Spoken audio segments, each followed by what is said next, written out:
Greetings, everybody, and welcome back for another BMF Discussions podcast. I'm your host, Richard Billy Jr., and tonight I'm joined by Miss Dana Abercrombie. How's it going, Dana? Dana Abercrombie is going good. No, I'm okay. I'm doing good. I'm excited to talk about this episode because some things went down. yes. There's quite a bit that happened in the episode. Um, Hmm. so we have a couple of questions we want to get into, and we'll talk about a few other topics. Uh, so we're going to be giving our thoughts on BMF season 2, episode 7, titled "Both Sides of the Fence." So, for those, if this is your first time joining, welcome to the show. If you've subscribed to the channel, thank you. We hope that you enjoy the conversation and stay tuned because we have a lot to discuss on this particular podcast today. Hmm. I have about 4 questions that I want to ask. And as well, feel free to participate in the comments section and let us know your thoughts as well. And after we discuss these 4 questions, we'll discuss a few other things from the episode. So, with that said, let's get into the first question. Now, Hmm. let me start off by saying on last week's podcast, we gave our thoughts as to what was going to happen with certain characters. One character we spoke about heavily last week was B-Mickie, and the fact that the character was kidnapped at the end of the episode. Now, we had our theories as to who it could have been. I know I was incorrect in my theory because I thought it was Lamar or somebody working with Lamar. Actually, it turned out to be Detective Bryant set this up. And it makes sense because, as we found out in this episode, but once again, he did have he did have drugs that basically he used to basically set up this meet between Meech and B-Mickie. So he's trying to get the Hmm. product back. Now, we'll get into Detective Bryant later in here because I do have a question about him. But what we do find out in this episode is, B-Mickie, he is locked inside a trunk. Eventually, he gets out of the trunk. And then he goes to the hospital to visit his mom and discovers that she passed away 2 days ago. Hmm. Now, obviously, there's a lot that will have to be answered about that situation. But my first question of this particular discussion is, what's B-Mickey's next move? Because one thing we do know is that obviously he is sad, but he's also angry when he finds out this news. It makes me Hmm. question as a viewer, is he going to basically blame Detective Bryant for this? Or is he going to blame Meech for this? Or is he going to blame both of them for this and basically set out on his own path to make sure he gets payback on both of them? So that's a question I ask you as well as the viewers, Dana. So the question again is, what do you think B-Mickey's next move is after the events of this episode? This made me excited. I thought one, it was hilarious. He spent the whole entire episode in the trunk of that car. That was hilarious. Um, Secondly, this was this was basically the ending of House of Dragons, where revenge is coming, and they're gonna plot that revenge, and it's gonna be good. Which, by the way, the show is returning in 2024. Yay! So said Yes. HBO. So that made me so excited. Not that, but the fact that you can get that those similarities between the two, because the one thing this entire season that he held on to, he did not want to hurt, was his mama. And now that his mother is dead, he has nothing to lose.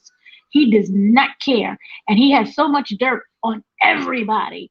So blackmailing, Koalition, everything is going to happen. But what was really interesting was the way how the show ended. So he's crying and he's all in his feelings and he's like, I'm angry. But that voiceover came over and he said, cops and robbers are two sides of the same coin. And basically, no one has a license, but a gangster don't need a license.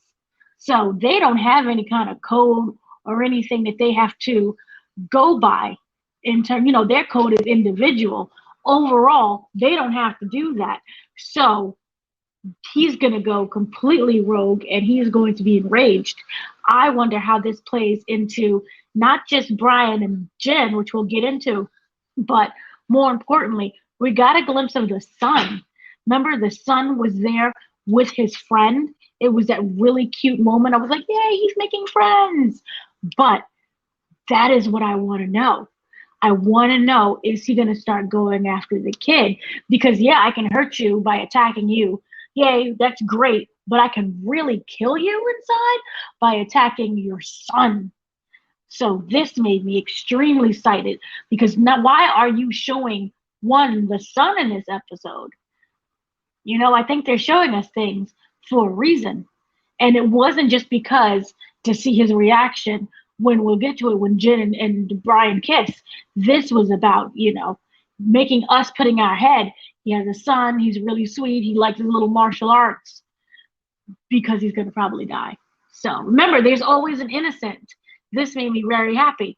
Remember, you could look at Kato's unborn child as being an innocent.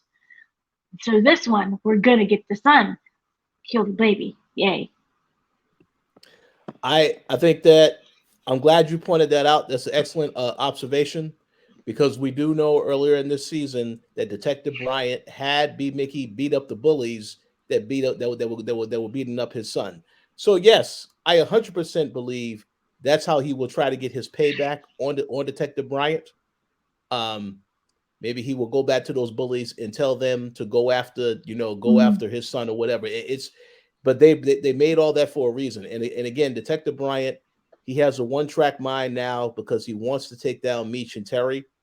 So as a result, he makes these bad decisions to cross paths with B-Mickie. Now, obviously, now that B-Mickie has confessed, and this is one thing I didn't mention, because B-Mickie did confess to Meech about what happened, what you saw when Meech and Terry went to Saki's funeral. Meech is telling Terry that, well, at least he was man enough to come to me and tell me the truth.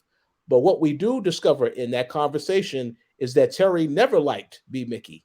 So that makes me curious to know if Terry, when it comes time to try to take care of B-Mickie, if Terry's going to be the one to take him out. And I believe that Jeremiah Lutumba also made that comment previously on one of our episodes. I'm very curious to see if that happens now, because now we know that he never liked, obviously Meech is very close to B-Mickie still, and he's been trying to contact him, as he told Terry in this episode, but obviously he was not able to be contacted, and we know why, because he was locked inside that trunk. So I'm very curious to see what happens. But one other quick comment I will make is, in terms of where I stand on this question, I do believe that B-Mickie is now going to seek revenge on both of them in his own way. Obviously, Detective Bryant, as you alluded to, he can go after his son, so on and so forth. But when it comes to Meech, I mean, I don't know how he's going to retaliate, because he would have to work with Meech Detective never did Bryant. anything negative. Well, That's the thing, though. He never did anything wrong to him. Well, no, see, he's never done anything wrong to him, but I think because of what happened and the fact that he got involved in this situation where he ended up getting locked in that trunk for all of this time, I kind of feel like he's going to say, well, obviously this is Detective Bryant's fault, but I would have never gotten in this situation if I wasn't caught with Meech and I didn't go through with the situation with Meech. So I mean, I don't know how the character thinks, but I kind of feel like he may also be a little angry towards that situation. We'll have to see. But obviously, the Detective Bryant, yes, that should be his main person that he should be going after all of this situation went down. So yeah, I agree, except for I just don't see why he would go after Meech. Meech has always been there, and for the most part, he would call on him to rely on him. Like, hey, I need a favor. Yeah. And remember, Detective Bryant is after everyone, so I can see them like it's two birds in one stone. Well, here's the one thing I will say. If I was to say that he would be suspicious of Meech, is because go back to the conversation they had when they were in the record store, and he said, "Oh yes, I bought burial plots for Kato and your mom," so he could think, "Oh, wait a second, that just came completely out of pocket." Because even he said in that episode, that's just, why would you say something like that? It just came from out of nowhere. So he may think maybe Meech already did something to his mom, and that's why he brought the burial plot. But obviously, Meech didn't do that. But what I'm saying is he could think crazy things like that because he was caught off guard when Meech said that in the last episode. So it makes me curious to see what his reaction is going to be next. But as you alluded to, the blame should go on Detective Bryant. But I'm very curious to see because again, at the end of the episode, with the monologue that you mentioned, how it said the gangster basically, the gangster is charting his own path. So I kind of feel like he has no loyalty to anybody now. He doesn't trust Meech, doesn't trust Detective Bryant, so he's going to basically do what he wants to do. That's what I got out of that final monologue. But we'll see what happens. We'll see what happens. We'll see. Yeah. But yeah, excellent observations. Is there anything else you wanted to say on this topic before I go to the next question? No, I just thought it was really good. He was in the car the whole time, so there's nothing else we can really say. Yeah. I mean, people were looking for him, and they was getting aggravated, but it wasn't like a full blown conversation. Like, yeah, I can't wait to kill him. So Yeah. no, he's just gone in the wind, and he'll meet up with them when he does. Yes, I agree. So we'll see what happens. I look forward to the next episode, though. And definitely for those that are watching, if you're enjoying the conversation, please do leave your comments. Consider liking as well. And let's get to the next question that I have for this evening. Now, this question is about Detective Bryant, but I'm going to give a little bit of a, go into a few things that happened this episode with Detective Bryant. Obviously, we saw that at Saki's funeral, Detective Bryant and Jin showed up. Detective Bryant pretty much, he threatened Meech there because he's saying that I want the product back that you stole from me. And then we see later in this episode that they have a situation where they have to get those 2 bricks back to the officer that basically, gave them the drugs. So they decide to replace the cocaine with a prescription drug to make it like a synthetic material. That's what they described. And they were able to pull that off with no problem. But of course, he did, when he had the conversation with Detective Jin, she said that she was only going to do this because she's trying to save her job, keep her job safe. And of course, they did have to put some money towards doing this. So again, going above and beyond to break the law, to do what they have to do to protect themselves. Now, what we do see is that they do confront LaWanda in this episode and give her the photos of Terry cheating on her with Markeisha. So obviously they're going to play that angle to try to get information, to try to do everything they can to take down Terry. And then, as you mentioned earlier, when they do show up later in the episode, they go see his son Kevin and his friend at the house. We do see at the end of the episode, the last time we see them, they share a kiss together. Okay. It was so sad. So sorry. It was sad, and I do want to give a shout out to. I do want to give a shout out to both you and I believe Inga71, because I believe you both said last week you do not want to see Detective Jin and Detective Bryant getting close together like this. But I guess they decided this had to happen because it brings them closer. I don't know. But my question is, how deep do you feel that this relationship between Detective Bryant and Detective Jin will go? Now, I want to answer this question first. Obviously, Detective Jin has already done some underhanded stuff because she's following under Detective Bryant and she's doing whatever she has to do. They're in a bit of a desperate situation now because of the drug drought and the fact that they haven't really been able to get the people that they need to get.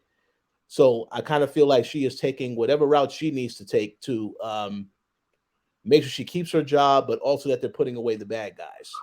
So I kind of feel like this is going to continue to escalate in the next couple of episodes, this relationship. I don't know per se about the romantic part of it, but what I'm saying is that I believe that they will continue to do underhanded stuff to try and do what they can to take down Terry and Meech. That's just my opinion. But what are your thoughts? Do you think, how far do you think this relationship goes from here?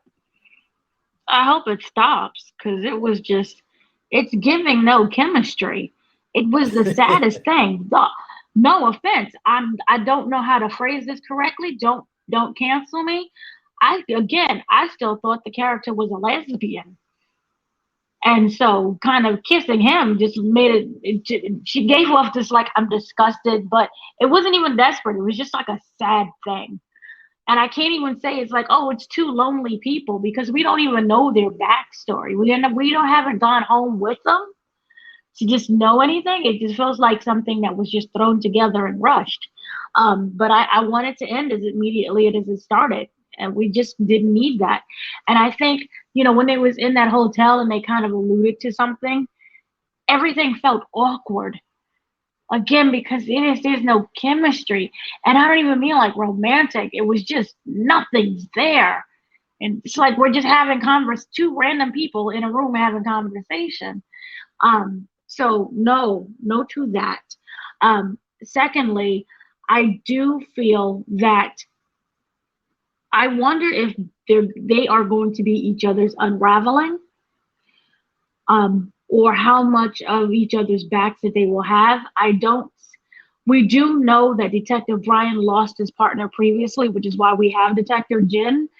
I want to know, it seemed like at first he didn't allow himself to get close to Jen, and we still don't see him get close to at all. It just feels like, oh, well, I'm dirty and I want to arrest Meech so bad. And Jesus like, well, I'm along for the ride. I guess I'll be dirty too. There's just nothing sustainable or even meaty about their stories together.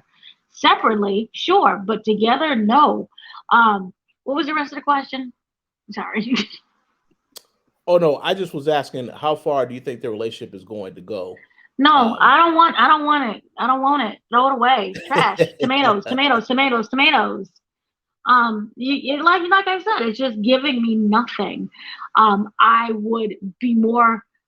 I want to know more about what ends up happening now that Jen has gone dirty.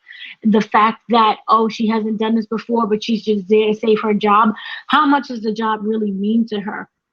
That's what we know about her whole sister situation.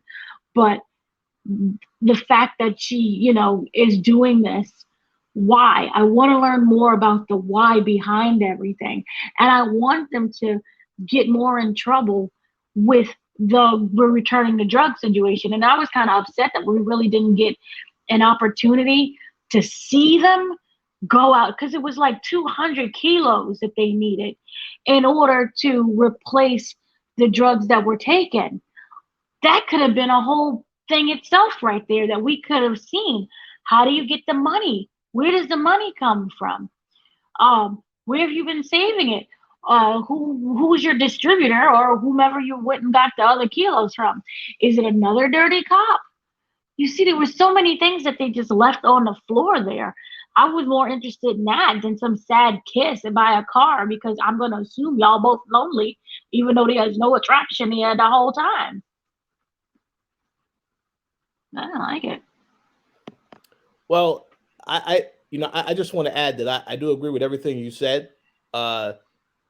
What I think that the writers of BMF are going to point to and say why this is a believable situation is because, as we saw throughout the episodes, certain situations that both characters were in, there obviously is a care and concern for each other.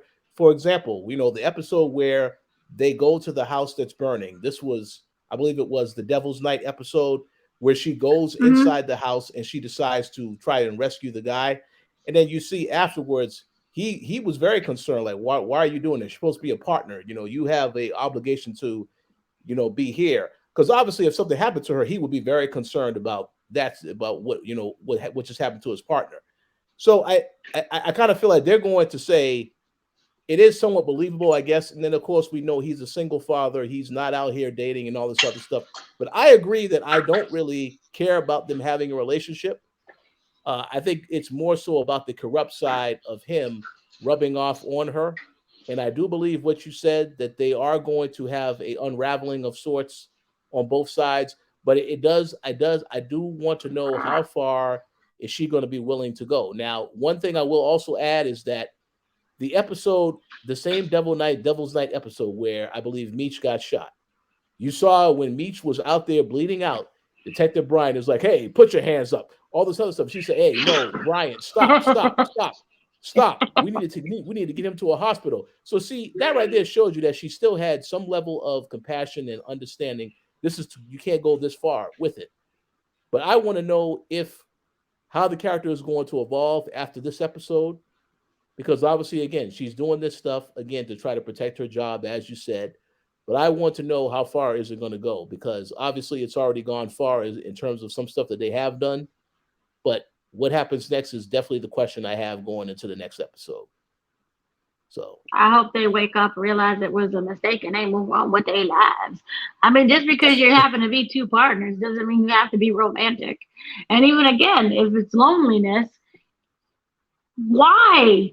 It just felt like something they just shoot in for the sake of, oh, we're gonna make a connection and have some drama, yep, but there's no chemistry. You're not giving me a reason at all. No, I just again, unless you want to, unless you want to show something where we have fallen into some kind of romance, but then now I have to betray you. But even then, I don't care. But just give me some layers and some textures as to why. Not every cup pairing needs to be in a relationship. I don't feel. I agree. I agree 100% with what you said. The one point that I was going to add is what we do know when we saw that future scene of Terry when he's arrested by Detective Bryant. Jen is nowhere to be found. So that makes me wonder if that character, something is going to happen to that character, obviously, because she She's was not crying about present. her regrets. Well, yeah, she was not present in the future scene. Whether that means that she eventually is fired or she dies, something will happen to that character at some point. So I'm very curious to see if we get an answer. I don't know if that particular relationship continues into season 3. Maybe at some point something is going to happen to that character, I believe. So we have to wait and see what that is. I imagine. You see, this is why I liked Power, Raising Kanan, because Omar Epps' character and that little annoying white girl, no offense, I don't know her name, but we're going to call her little annoying white girl, they didn't have any romance between the two. And it worked.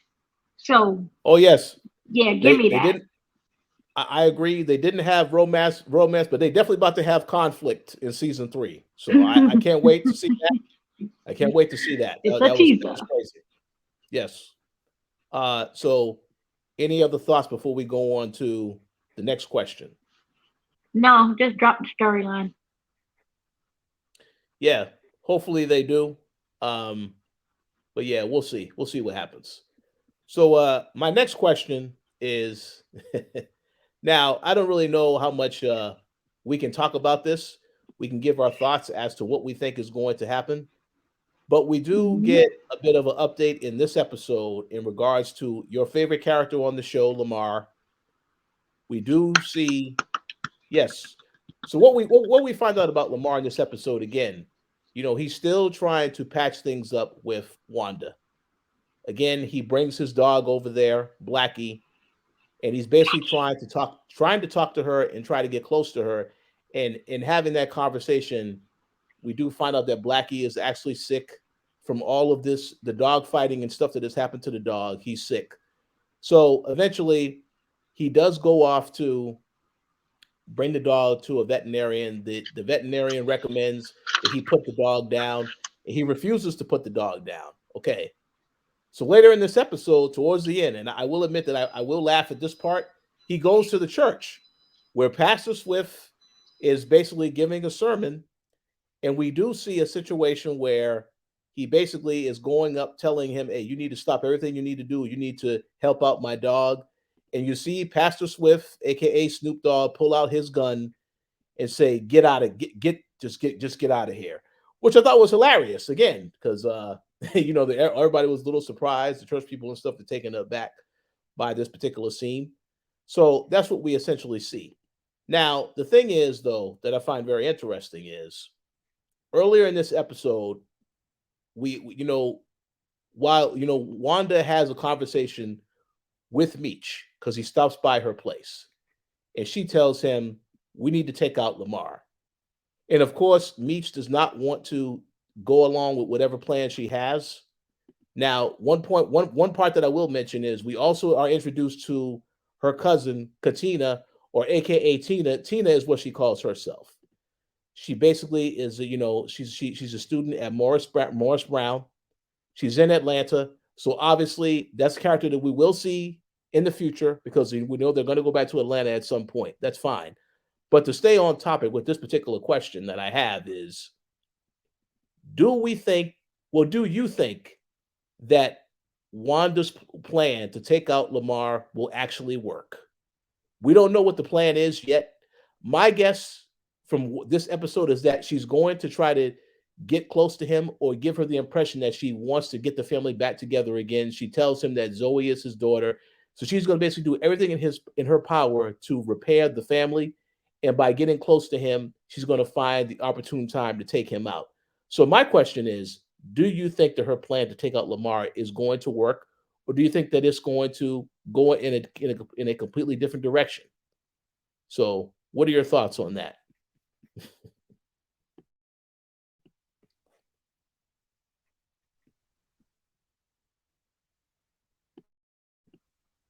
Sorry about that. I was muted. I don't want it to work just because I love Lamar and you can see the evolution of Lamar this season. I still say that ever since Lucille prayed for him, he hasn't been the same. He's lighter.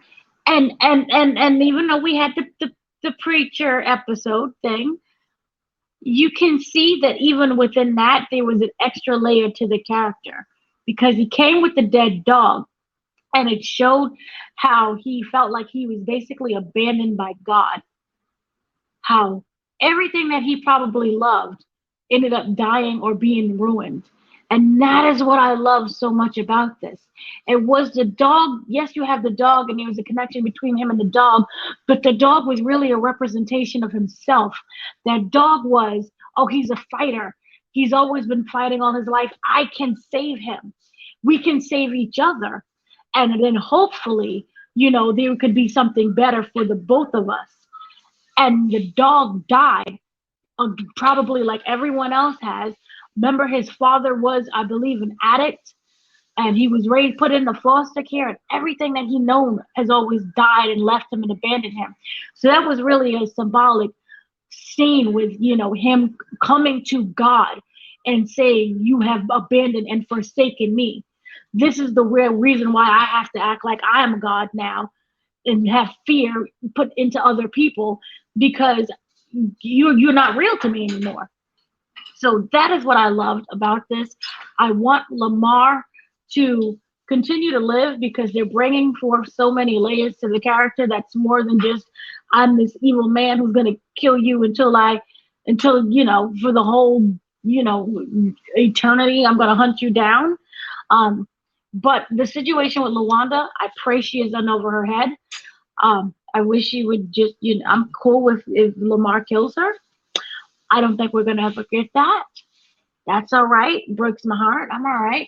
But I wonder if Lawanda could be in over her head. But again, it would be poetic if she does kill him because it's another representation of I've been abandoned by people who I thought would love me, wanting the family to come back together again, and how that is once again a failed dream. So I understand if they have to kill him. And I am okay, writer brain, with Lawanda kind of putting it together to be the mastermind behind it. But I hope that's not true. So that's just how I feel about that. And again, rest in peace to Blackie, because that was just sad. He was an innocent. He's an innocent, by the way. Yes, it was sad. I know we just got introduced to the dog in the previous episode. It still was sad to see that happen. But I think you made excellent points across the board that the dog is representation of Lamar, a lot of stuff that he's gone through. I personally do not want to see the Lamar character die because we know that the actual guy based off of this character is still alive. But I will be very curious to see how they handle this because one thing I will say is I kind of feel like as we venture into season 3, we do know, and there was some news that did drop earlier this week, that they added some other characters. One of your favorites, Neo and 2 Chainz. So 2 Chainz, the famous rapper, one of our good friend Gary Swaby is one of his favorite rappers. He'll probably get me back on that comment later, but it's all good. But I will say this: they added those two characters and made it a point to let you know these are characters that are gonna be based in Atlanta. So that makes me wonder going into season three how much time they're going to spend in Atlanta. Probably a lot of time in Atlanta. Obviously, there's still storylines happening with the family in Detroit. So that's where I guess Lamar's storyline comes into play. But I'm just curious to know how they're going to handle this stuff going into season three because there's a lot Right. of things that I kind of feel like they got to have some type of resolution on. So we'll see what happens. Um, but at one point, I will say, I also do not believe that. I believe one or two things are going to happen. Number one, I don't believe that Wanda's plan is going to work. Whatever her plan is, I kind of feel like she can end up actually falling for Lamar all over again at some point in time. It really depends, because again, there's a lot of elements they have in the storyline. Obviously, the daughter still has a relationship with Lamar. At least she did last season when they were together. And then, of course, Lamar was still crazy. So that's still there. But then the other thing is that they had this whole tease of, when everything is getting so stressed out that Wanda is, she's messing around with some drugs. And we do know that in the previous episode, Meech said that when Wanda was messing around with Lamar, they also were messing around with drugs together too. So I kind of feel like that stuff in there is put in there to give you the indication that something could happen with this character, and she completely goes back towards that side. But I don't know what they're going to do. That's why I said it's good because it can go in any direction. But regardless of that, I don't want to see nothing happen to Lamar. At least as far as the character getting killed. But I am very curious to see what happens with this whole thing between him and Wanda for sure moving forward. No, I forgot about the whole drug element, and so that adds another thing. Um, yeah, I'm okay with her overdosing, so that's fine with me. Just don't kill Lamar. But I wonder if they're gonna use some kind of drugs or something to, if he does die, to set him up to die that way. Like, oh, it was an overdose, but it really wasn't. They purposely killed him. But Lamar, from what I understand, he's never been a drug taker, so I don't know. That's a good point. Uh, well, we'll see what happens. Obviously, yeah, we'll definitely see what happens. Uh, but yeah, for those that I'm very curious for you to leave your thoughts. Let us know your answers to these questions as well. We want to make this a bit of an interactive experience, so please do let us know your feedback for sure. So I'm going to move on to the next question. Now, before I get into the actual question, let me give a little bit of the background. This episode, we saw that Terry and Meech, they decided to go along with their plan to basically, address the Columbian Connect. So they took a trip to St. Martin, and we do recall that as they were taking this trip, Terry was just decided, hey, I need to bring some weapons with me. Meech told him multiple times, do not bring weapons because we're trying to get their business. We have to give them the impression that we're trying to get business. We're not trying to go over there and start nothing. But of course, Terry ignores that request and brings the weapons anyway. So when they get to St. Martin, of course, they get stopped by the Columbian Connect as well as his crew. They pull them over, they stop them, they threaten them, and they want answers. And obviously, the whole person that was behind this, Raisin, that's the guy's name, K9's boy, who was the one that initially Meech spoke to basically get in and do this deal.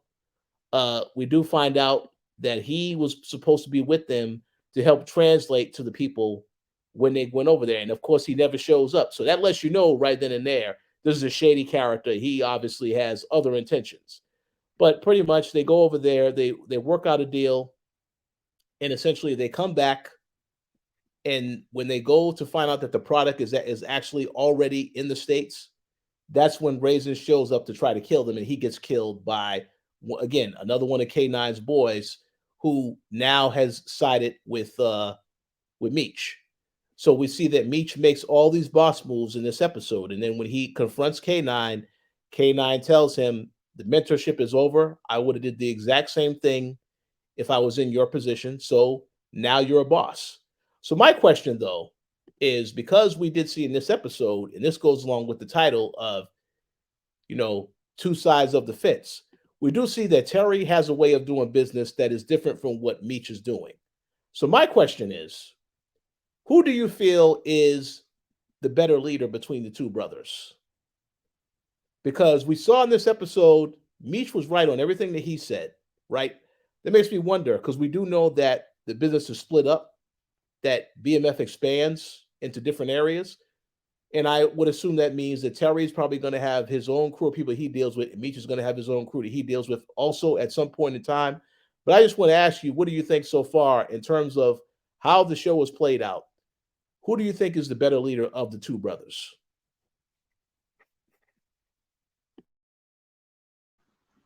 Sorry, keep mute myself. I think they are both weak without each other, and we've seen that. They're miserable without each other, and they're weak. I think that Terry is too hot-headed, and Meech, he is a planner and a thinker.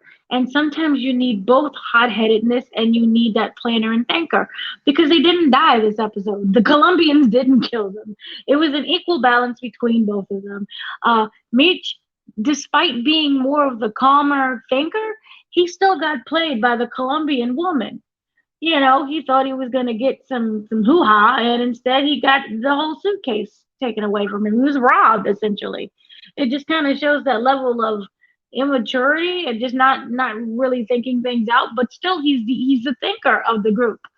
And so with that hot-headedness, you can also argue that even though he didn't come in there with guns, so he was smart enough to know that, but he also knows that anything could happen, along the way. And I think that that's what's needed. And so I can't say who's smarter between the two, because they're both dumb without each other. Well, actually, I agree with your point that you do need somebody that's a little hot-headed, and you do need someone that is a bit of a planner. I think that's an excellent answer, because they do cancel each other out. Obviously, in this episode, Meech was the one that was correct, because you said you don't bring weapons to a meet when you're trying to do business, because it gives the wrong impression to the person you're doing business with that you're going to try to do something to them. So I think he was correct in this episode. But again, we've also seen episodes this season where he does something and he doesn't necessarily handle it the right way. So yes, I do agree that they are better together as opposed to separate. But I am very curious to see when they start to expand, who are these other people that they're going to have basically expanding the territory? Because I'm pretty sure if they... Oh, well, hopefully... Well, no, I don't believe it's Neo. I mean, I hope it's not Neo. I think he needs to focus on stepping it up. That's what he needs to focus on. That's the show he needs to focus on. But I am... He's going to dance on the bodies after he kills them.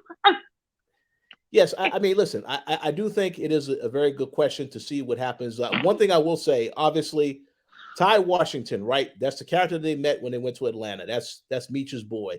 He probably is a candidate for somebody that they will have taken over Atlanta. And then, of course, you have Goldie as well. I kind of feel like that they will give her some type of role as well, because we do know at some point this season they're probably going to go back to Atlanta. So that makes sense. But Neo, no. Hopefully he is not one of those people that they do look upon as someone that they can say, yes, now you can run this part of the district. No, we don't need that. But we'll see what happens. It's gonna be freaking freeway. It's gonna be freeway. Hey, it could be. Hey, listen, I don't know about that. I don't know about that. We'll find out. We'll find out for sure. Yeah, we'll find out. No, you're good. Oh, yeah, Neo. I'm sorry. I mean, I hope he can show me a different side, so then that would work. But I'm sorry. That just that's totally fine. So we'll probably talk more about those characters. They did reveal a little information about who those characters are, but obviously I didn't want to talk too much about them in this episode, because I believe they are going to go back to Atlanta at some point this season. So we'll probably talk about them when they have that episode. But we'll see what happens. But any other thoughts on this particular topic before I go on to the next? Well, regarding with the Columbians, it was really interesting. The part that maybe you'll bring it up later. how stupid Canine is? Because we Yes. talked about this earlier, him not paying the debt, which we thought was originally 20 million, and now it's with 22, so maybe that's interest. Yep. But this pure stupidity, that just doesn't make any sense to me, unless you're trying to show the sheer arrogance of K9 and how he thinks that. Well, we had the ending with the girl, and I remember he shot her in the face, and at the end, she's like, "Here's your food. Yeah, we're family." And Vin Diesel was in the back, family. So maybe he thinks that he can cross the Columbians and it's okay. We'll be like 5 million. So I don't know, but it's the whole concept to me was stupid. Yeah. I just was going to say, in reality, the Columbians, they would have already been over in Detroit and they would have killed that character in real life. I think, if you owe somebody that much money, there's no way they're going to just let you slide. They would have been over there to collect.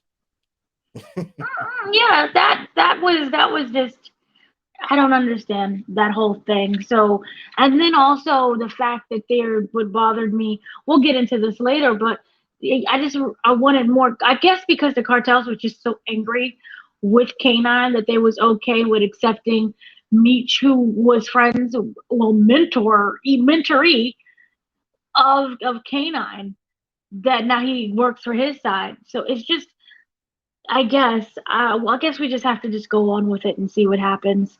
But yeah, I thought that they did a good job kind of introducing with the girl. I thought she was going to be the lead, the way how she was just standing there. But we'll see what happens. I agree. And one comment that I will make based on what you said, from Meech's standpoint, I think what they did. We're going back to K9, and once again, I do want to give a shout out to you because you actually interviewed the actor who played K9. That video was on the channel, and by the way, he left a comment as well, and thank you for the interview. So, I want everybody to definitely check out that interview because it was an awesome interview. Yeah, but let me just it gives a lot of insight to the character. See, so that is an interview that I think everybody should watch if they want to learn more about the character. One thing I will say though is how they have portrayed K9 this season is they made him very ruthless, willing to take people out, do whatever. But they had to have one weakness that Meech found to exploit.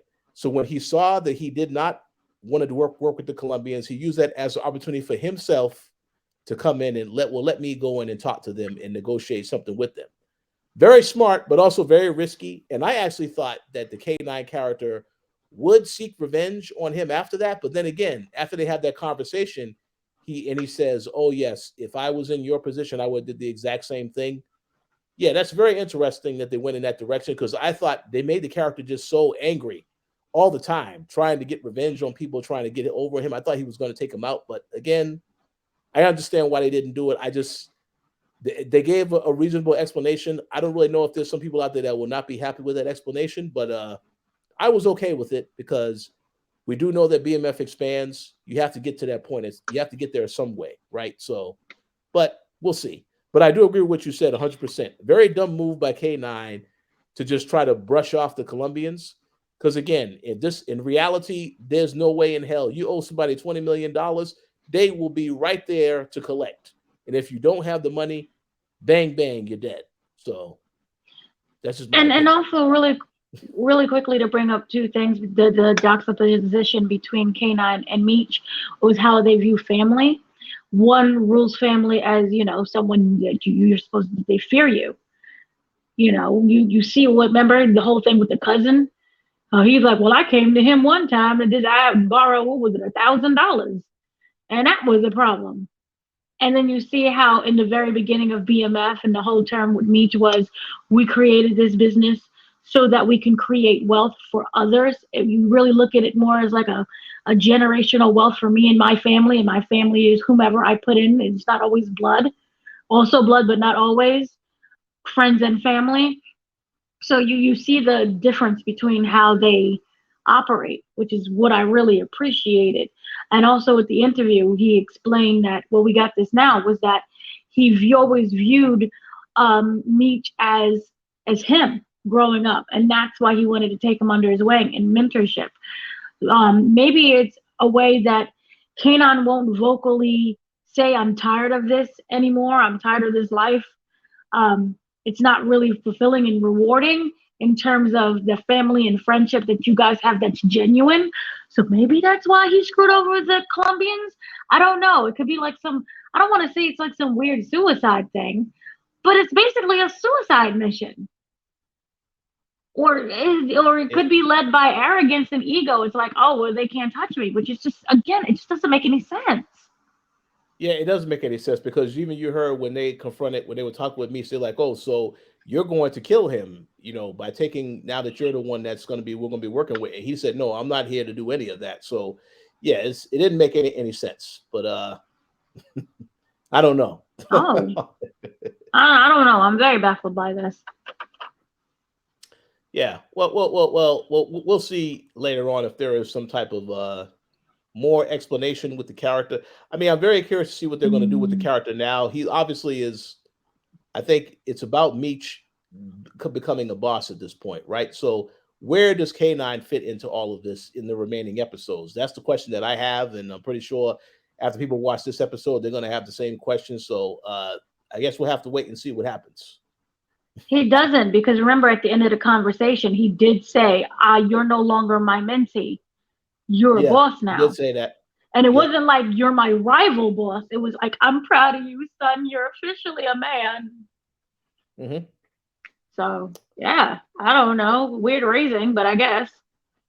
Unless he was just grooming him to be his successor because he wanted to die.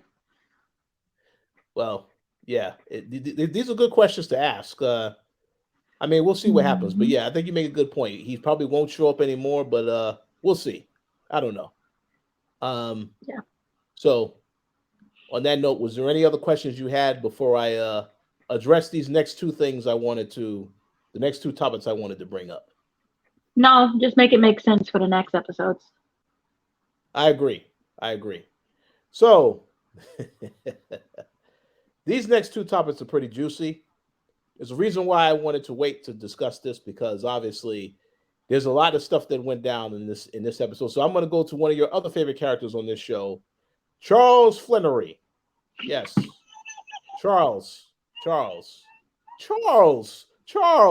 Yeah. Charles in charge. He's in charge now. So we do find in this episode, obviously, when we see Charles in this episode, he's a little distraught because Terry is cashing out the cab business as he, and they have that discussion that happens off camera, but we do see his reaction to that with Lucille. He basically is still continuing this relationship with Mabel. And again, let's give a shout out to Christine Horn, who plays the Mabel. She also commented on your interview, so that's excellent to see. But we see that this character here is she does a little bit of everything. They go to the strip club. She's talking about, hey, you want a lap dance? Hey, we can get a woman. We can have a lot of fun together. And then, of course, while Charles is there, he sees Meech at the same club. Now, obviously, after he does that, he's a little on edge. We do see that Terry, when he sees Terry again, he asks me if you spoke to your brother, and obviously he says, no, I haven't talked to him yet. But later in this episode, Charles actually goes to the record store to have a conversation with Meech. Now, first and foremost, I love the music on this show. I'll Be There, classic song. That's a 5. So I love that they put that in there. They have the conversation back and forth. And he's like, yeah, don't worry. I'm not going to tell Mom. I'm actually surprised that you would, be with Mom this long and not be tempted to mess around with any other women. So very interesting conversation. But then he tells him, listen, Meech, I'm nothing like you. I'm nothing like you. So they still have that tension back and forth, obviously. But after this conversation, after all this happens, it makes me curious again. I cannot wait until Mabel has her interaction with Lucille, because I kind of feel like that's going to happen by the end of the season. But I just wanted to get, what are your thoughts on how Charles was handled in this episode and what's happening with his story, with Mabel, so on and so forth? Oh, child. We have to go back to, there was two things. Remember the show opened up with basically Judas was playing both sides and how he regretted it at the end. And then we also have the whole Snoop Dogg wolves in sheep's clothing. This is how I view Mabel. Mabel is Judas because remember she is close friends. She is, and I interviewed the woman who plays Lucille. That's her best friend. She's the only one that she talks to. Everyone's Oh, so judgmental, so she goes to her. So that's a teaser there. Um, so that would be the whole wolf in sheep's clothing, and then Mabel playing the both sides of I'm just trying to show you, a good what life is really like. But we know what she really wants him, and she wants to ruin the relationship and the marriage that he has. Um, First of all, Charles, I am both proud and disgusted by you. So there's that. Proud because you're like, yeah, when he turned heel, he went full heel. He went strip club heel. Like going and having an affair, okay, but strip club, which by the way, I just really want to say the casting directors, please get the dancers from P Valley because that was just sad. Like everyone just looked like they going through the well, Great Depression with them dancing. I agree, but Yeah. let me ask you a question. Do you think that that was an improvement over the Atlanta dancers? The The one dance, in that and Atlanta it's episode. Atlanta, and Atlanta is like it's known for their dances. It's not like they're Yep. dancers in Atlanta; they're athletes. What was going on? Like, is it because of the drug drought that the drug dealers are not coming in and showering them with money and making them want to perform like that in this drug drought so we can get some better dancing? This whole thing was just sad. Like, like that was pathetical. But yay for Charles, but also boo Charles.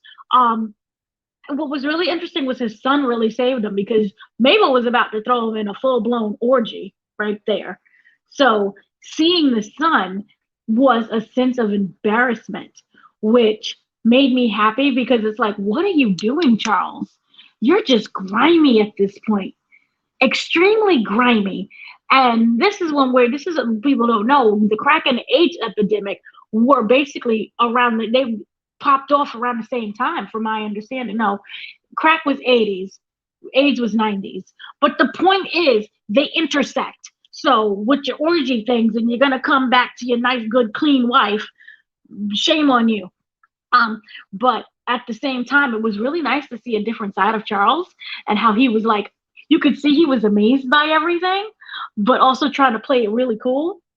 And he was a little bit excited to get that lap dance, which I'm like, yay, Charles, go live. But still, what you're doing is disgusting and wrong. So you're going to hell. You're a Judas right there. Um, I feel that this could escalate into something more, and we already kind of gotten a teaser because remember, Lucille said that Pastor Snoop Dogg wants her to run basically the women's group. And, I wonder if it's going to be like a conversation. Hey, Mabel, and she said, I don't like any of these women in the church. They keep casting their stones at me, despite their family being just as grimy as mine. So I Yep. wonder if she's gonna call in Mabel and be like, "Look, Mabel, I need you as just my backboard, my backbone, my support system." Because Mabel is not involved with the church. Everyone keeps confusing her with Sister Riley. She's not involved with the church. So I wonder if that's how she ends up getting in more. We start seeing her at the church and the whole Bible thing. Remember Judas? Judas was praying with Jesus, but also betrayed him. Same thing goes with Mabel. I'm gonna be with this church thing with you. You know you're my best friend, but at the same time, I'm stealing your man and we doing orgies. So it's good. This is when it gets really good. This is the part where they make up for the whole canine situation. Yes. Yes. It is. It is a juicy storyline.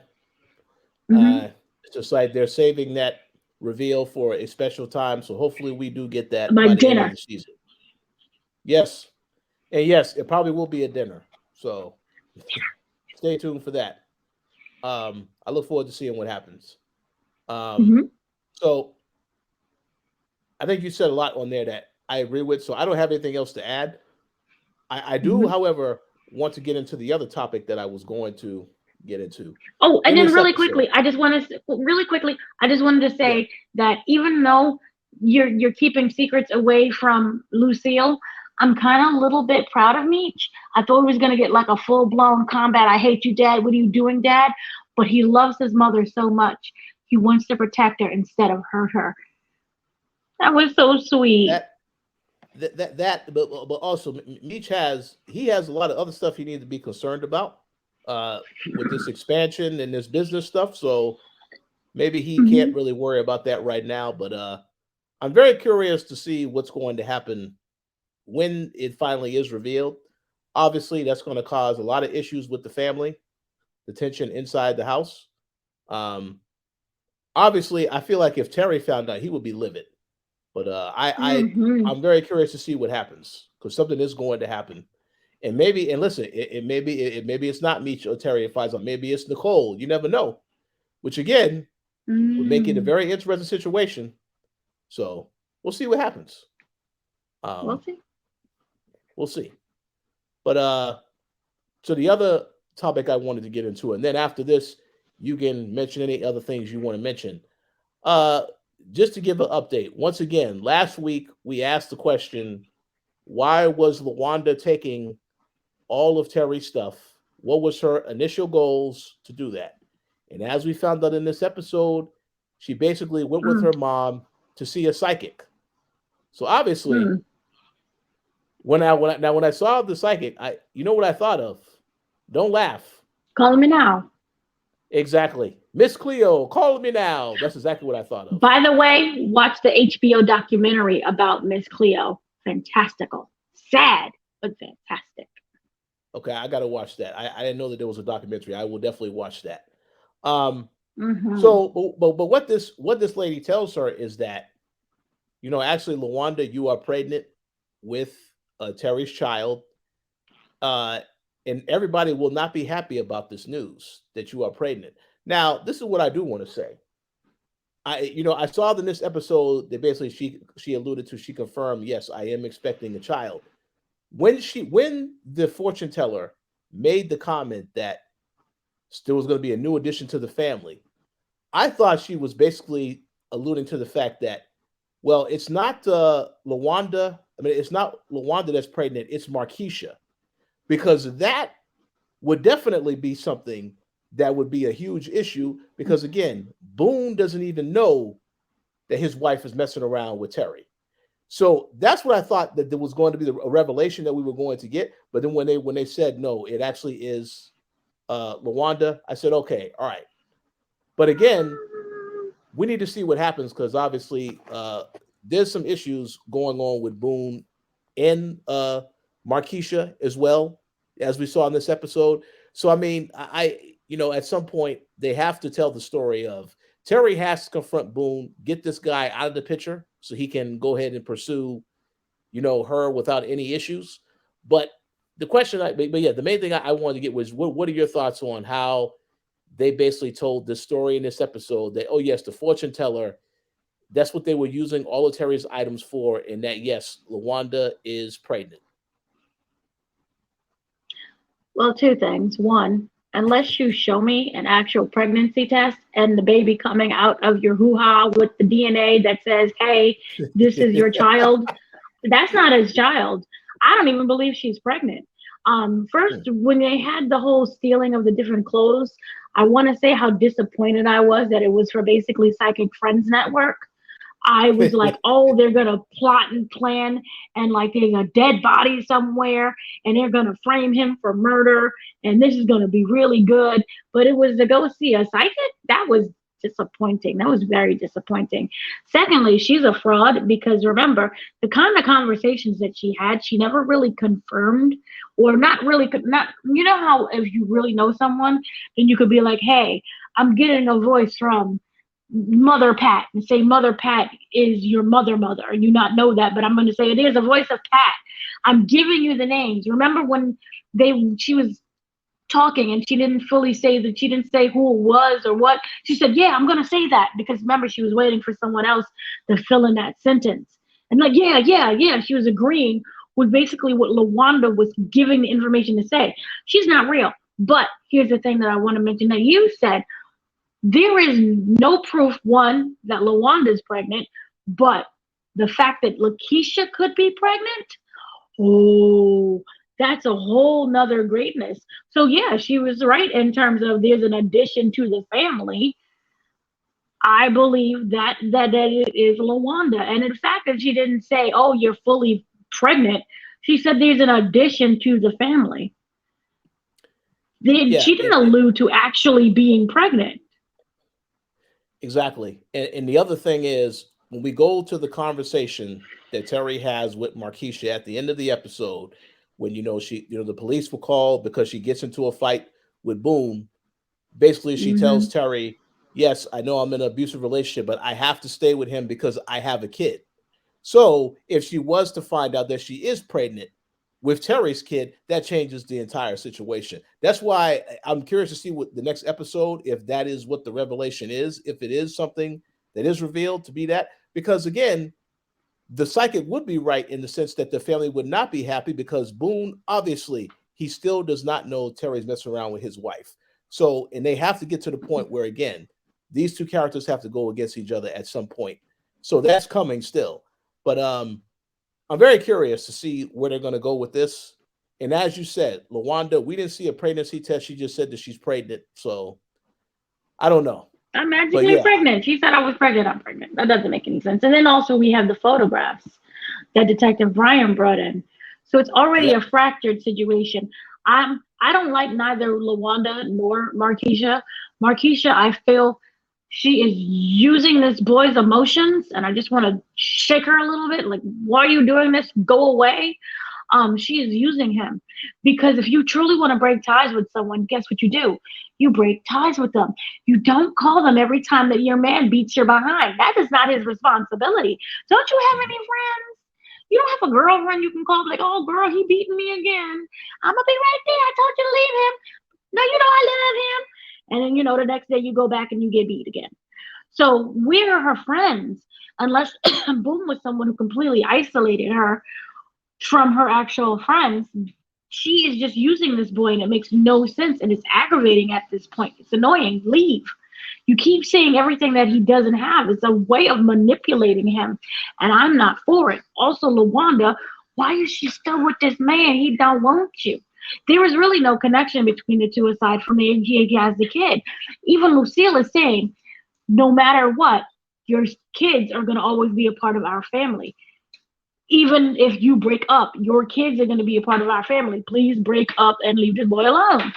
So I just really feel that if she is pregnant all of a sudden, it is something to use as a desperate, stay with me situation. But they can both leave. absolutely. And unfortunately, because we have seen the future of Terry getting arrested, we do know he's still with Markeisha.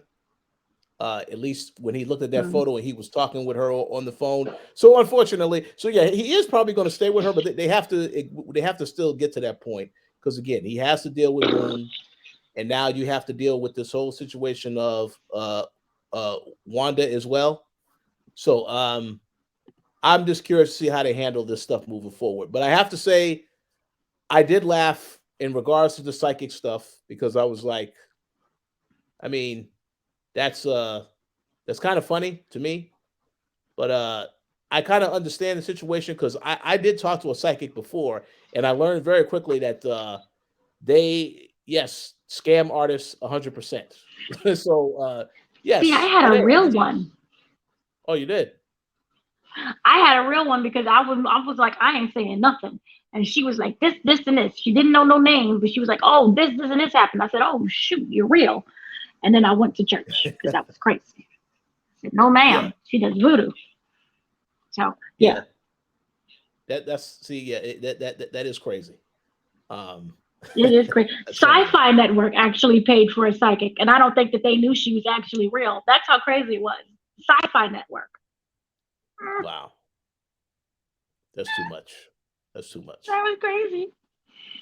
Yeah, Hmm. it is. Well, we shall see what happens from here. But We shall see. now now I'm going to go to you. Was there any other things that you wanted to mention that maybe we didn't talk about in this episode? Yeah, so a couple of things. The sheer disrespect of Detective Brian at Saki's funeral with the cigarettes, like, ew, that was not nice. So that one. Also Snoop coming back and like saying that what was the East Side? East Side almost came out. I wanted to know his backstory right there. I was like, oh snap, Pastor's packing. Yeah. And members of the church, they was like, Jesus. They was afraid, but they was also like enamored. So I like That that moment. I have to say that was hilarious because we already know Snoop represents the West Side, so I was like East Side. I laughed even harder when he said that. But yes, it was Huh? a very entertaining moment. So then in another part, there was one they was saying, kind of, I guess, in a voiceover, in the game, everyone is playing everyone else, only to survive. Only way to survive is to see past your smiles and threats. So people who you think is going to be your friend is actually not your friend, which in a way could be the saving point to K9. Oh, go forth, my child. You're now a man.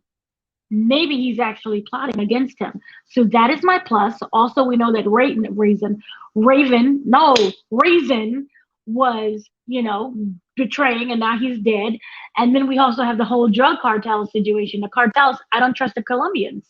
So that whole smile in your face all the time, they want to take your place. Backstabbers. That's what's really going on right there. And then another thing is, we didn't talk about the part with Meech with his girl, who I don't know, but her name is Soraya in real life. Um, how he was holding on to her, and you kind of seen that vulnerability side that in this business that they're in, and the fact that we're family.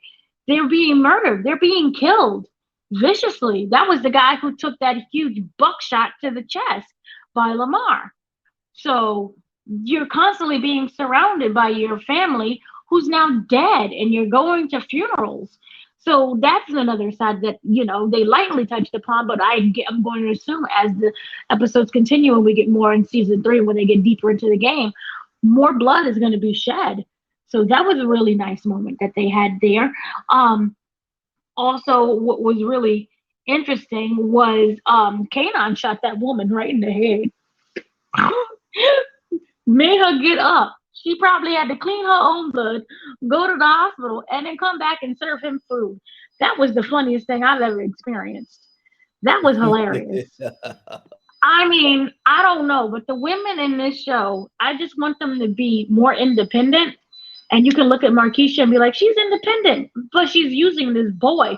She keeps telling him, you're a boy, but then still keeps calling him. And I already did a whole rant about that. So it's just, I don't like how they're kind of betraying women in this show so far. And it's not me complaining at all about, oh, you're betraying women, wrong.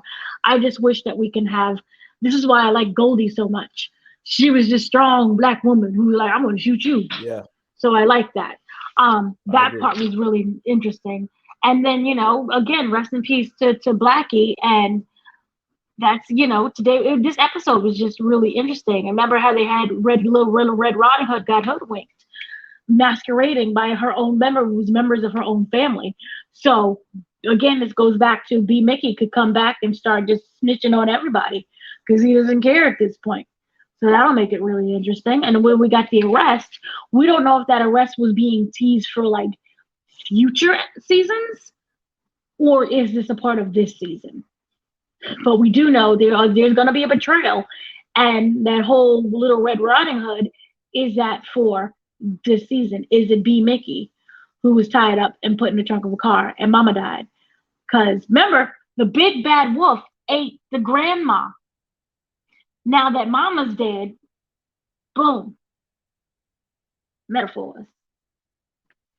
But overall, I thought this was pretty good. I liked what was going on. Oh yeah,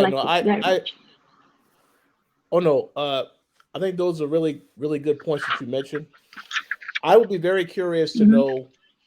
Obviously, Meech. It feels to me like Meech has a much more deeper relationship with the baby mama he has. I would be curious to know if they are still in some way together to this day. I have no idea because I don't know. Yeah, I have no idea because I did not finish watching the documentary, but it kind of feels like he has a deeper connection to her as opposed to all the others that he messes around with. But I'll be very curious to see what happens with that storyline. Obviously, she is portrayed as a good mother, taking care of her daughter, their daughter together. So But yeah, I do agree with what you said. I think Goldie is definitely one of the better characters on the show because she knows how to hold her own. She's not reliant upon somebody to do stuff for her. So, but yeah, I Mm-hmm. think you made good points across the board. Well, she had the right Um, hand man that she kept firing. oh yeah, yeah, yeah, absolutely. Um, but I'm very curious to see what happens. There's only 3 episodes left for this season. But it's been a great season so far.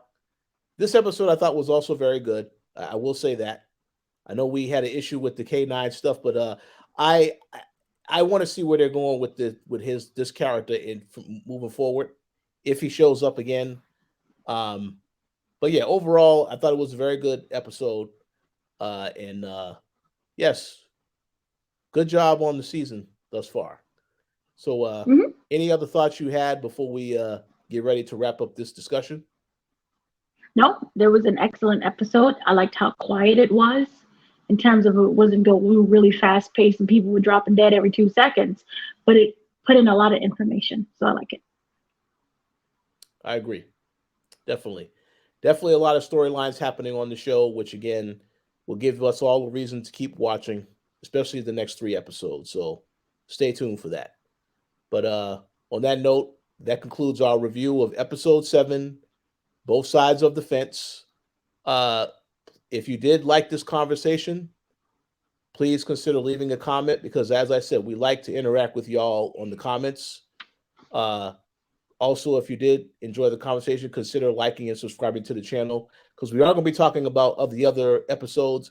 And Dana still has some interviews coming up as well with other people on BMF. So I would encourage you all definitely to stay tuned for that. But are there any shout outs that you would like to give, Dana?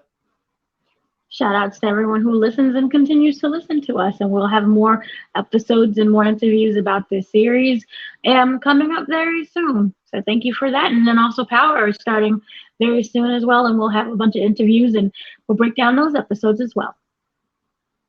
Absolutely. I also want to give a shout out to everybody who has been commenting on the post. We enjoy seeing your comments.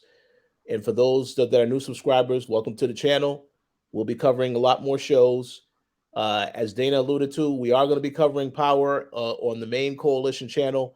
And Gary and I will be covering Snowfall. I realize that Snowfall has started this week.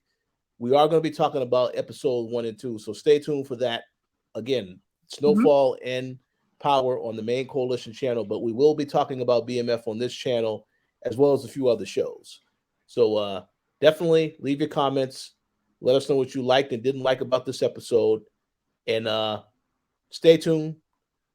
We appreciate your continued support. Hope that you have a great evening. And we will talk to you all next week.